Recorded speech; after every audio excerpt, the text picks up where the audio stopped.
Hospitalization.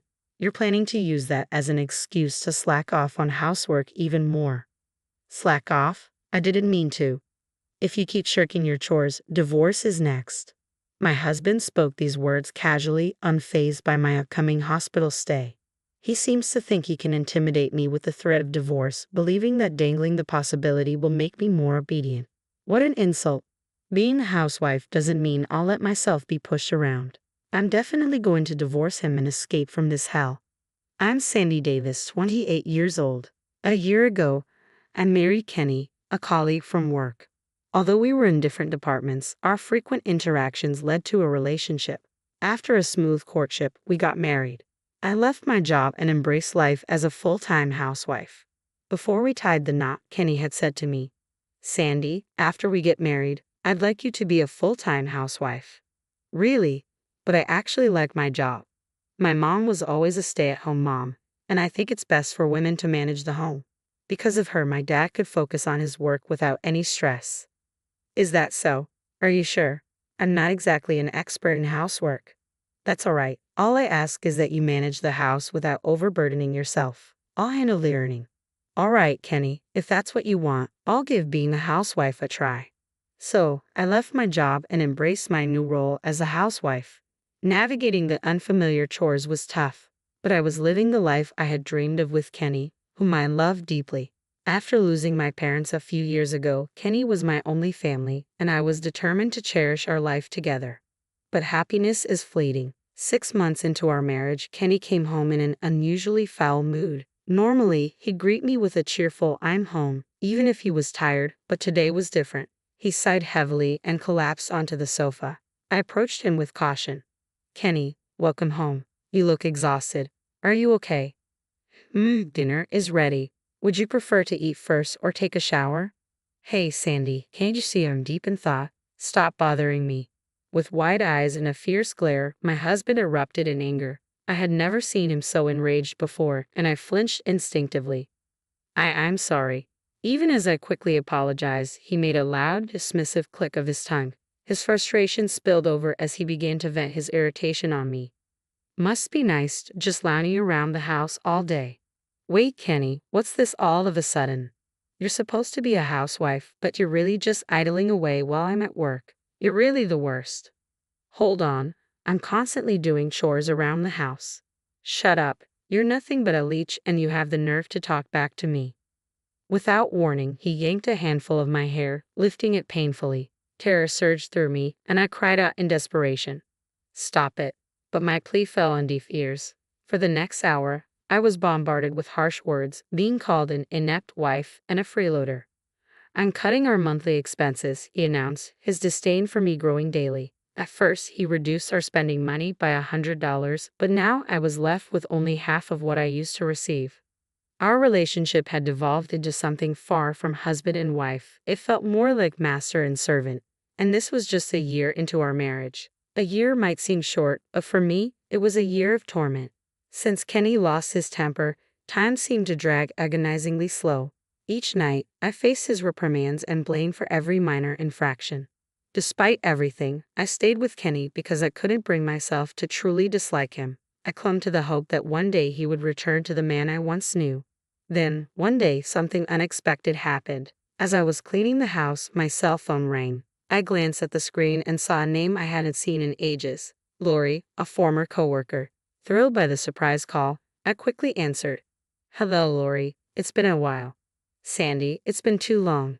Do you have time to talk?" "Absolutely." "I hope you don't mind me asking, but are you having problems with your husband?" "Problems?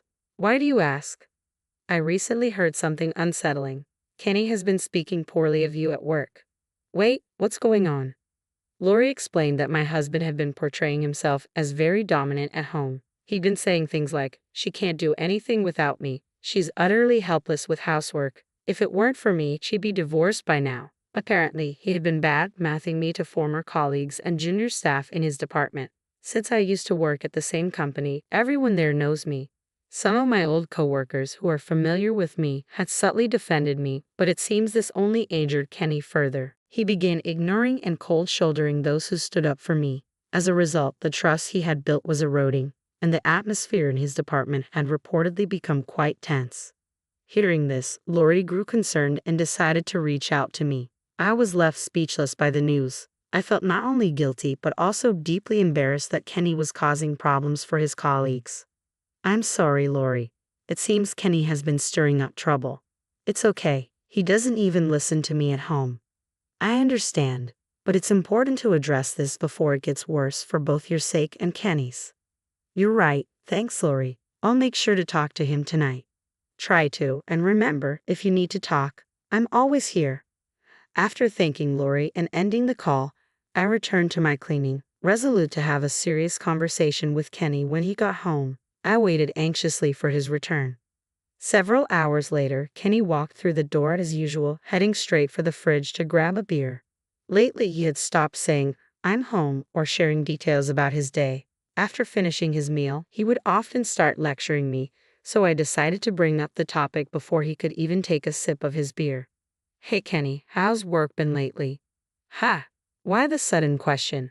I'm not so incompetent that you need to worry about me." "It's not about work. I actually heard something today. It seems you've been talking about me behind my back at the office." "Talking behind my back? What are you talking about?" "Don't play dumb." I stared at him, making it clear that I wasn't buying his act. I confronted him directly, catching him off guard. "What's your goal here? It's not just at home. You're bad-mouthing me at work too. What's the point of creating a toxic atmosphere in your department?" "Huh? What are you talking about?" "Do you realize that everyone is suffering because of you, Kenny? Why can't you see that? If you want to criticize me to my face, go ahead, but don't drag your colleagues into this mess." As soon as I finished speaking, a sharp slap echoed through the room. A dull, spreading pain on my left cheek made me realize my husband had just hit me. "Why did you do that?" "Why? It's because you keep talking back." "Talking back? I was just trying to express my concern for you, Kenny." "Be quiet. You have no right to boss me around. Understand this. You're only here because of me. If you get that, then stay silent and manage the house." His words were harsh and delivered with a cold, commanding tone. I was left speechless, overwhelmed by fear that paralyzed me. Despite my instinct to respond, my body refused to move. Afterward, Kenny resumed drinking his beer as if nothing had happened. He laughed while watching TV and ordered me to bring him snacks. In the end, no matter how much I worried about him or tried to communicate my concerns, it seemed futile. No matter what I said or did, I couldn't get my husband to understand. His treatment of me continued to deteriorate day by day. My heart and body were both suffering. One day, while on my way to the grocery store, I was suddenly overcome with severe nausea. My vision blurred, and an intense dizziness struck me so violently that I couldn't stay on my feet. When I came to, I found myself in a hospital bed. The doctor, seeing me awake, explained my condition with gentle concern. "You collapsed on the street. You're suffering from malnutrition, and the stress has caused you to develop a stomach ulcer." Hospitalization. But I'm a stay-at-home wife, and the household chores. What are you talking about? If you keep going like this, you'll end up completely worn out. I understand, but it was already past 7 p.m., so I decided to contact my husband to bring me some clothes. As I pulled out my phone, I was surprised to find a flood of messages that had arrived within the past hour. "Where are you? Get home immediately. You're such a drain on my finances, neglecting your chores." He must have returned from work, found everything undone, and lost his temper. Summoning my courage, I called him. After a few rings, he answered. "Where the hell have you been? What are you doing?" he shouted as soon as he picked up. Taking a deep breath, I calmly explained the situation. "The doctor said I need to be hospitalized for about a week." "So, hospitalization, huh? Are you planning to use that as an excuse to slack off even more?" "I'm not slacking off. It's just, you're already neglecting your chores. Next, it'll be divorce." "What, are you afraid of being alone if we split up? You don't have any relatives, do you? If I leave, you'll be completely on your own." Instead of showing any concern for my hospitalization, he was threatening divorce to force me to come home.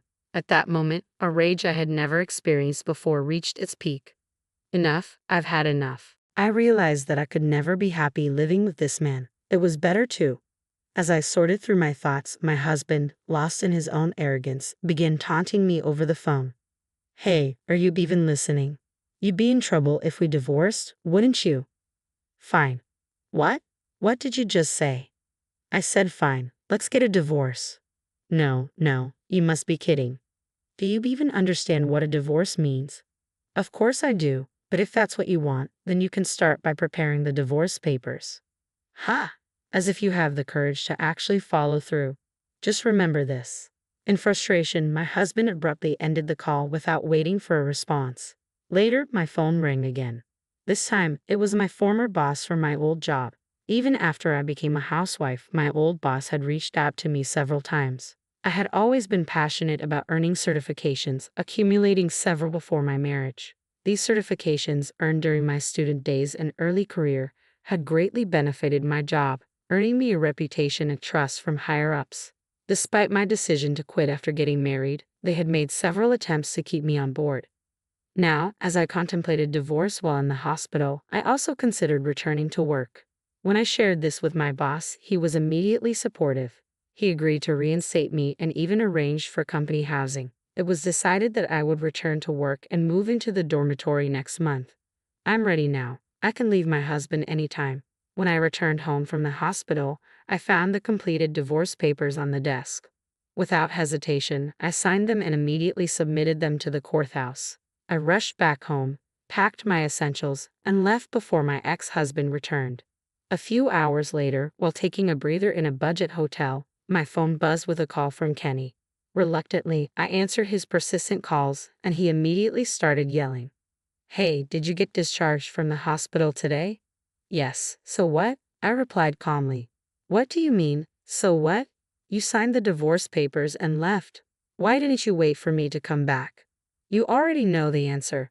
There's no reason for us to live together when we're practically strangers now, is there? Huh? Strangers? What are you talking about? You threw away the divorce papers, didn't you? Threw them away? You got scared when you realized I was serious about the divorce and threw them away, right? Kenny seemed convinced that I couldn't possibly go through with the divorce. He spoke as if I had no intention of ending our marriage and must have discarded the papers. Responding to his misunderstanding, I replied with a hint of sarcasm. Listen, you're mistaken. I never threw away the divorce papers. Then where are they? I've submitted them to City Hall. What kind of joke is this? It's not a joke. The papers have been accepted and you and I are now strangers. We'll never have to deal with each other again. He raised his voice in response. Don't mess with me. Whether he believed me or not, he began blaming me again. There's no way you can divorce me. You have no family, no job. I certainly have no family, but I do have a job now. Oh, you're just a housewife. That was true until now. While I was in the hospital, I contacted my boss and they agreed to hire me back. That's not something you can do so easily. It's possible. They even told me they want me back. There's no way. You probably don't know, but I'm going to resume work and live in the company's dormitory starting next month. Kenny's voice took on a desperate tone. Wait a minute, this must be a joke, right? I wasn't serious about the divorce. I don't care. I accepted the divorce because it was what you wanted. There's no problem with that, right? But that's a problem. How am I supposed to live without you? As soon as he realized it was a genuine divorce, my ex-husband began to plead and cling to me, failing to learn his lesson. Disgusted by his attitude, I couldn't help but raise my voice. Ha, I don't care about your life. You're an adult, figure it out on your own. According to you, I was a failed wife, right? So you shouldn't have any problems without me. That's not true. Wait, I apologize. Please forgive me. Shut up. I don't love you anymore. I will never forget how you treated me like a slave. Don't ever appear in front of me again. Reflect on your actions and live alone for the rest of your life. I hung up the phone abruptly and blocked his number, ensuring we would never interact again. However, my new job was at his workplace, and news of our divorce spread quickly through the office. Because he had bad-mouthed me there, many believed he got what he deserved. Feeling out of place, Kenny started taking unauthorized absences, which eventually led to his dismissal for misconduct. This severed all ties with him. Due to the alimony I demanded after the divorce, he ended up in debt. Losing his job and saddled with debt, I have no idea where he is or what he's doing now. The one thing I am sure of is that he isn't living the wealthy life. His unhappiness is my only consolation after the torment I endured. From now on, I will work for myself and live for myself, regaining the freedom I lost during our marriage.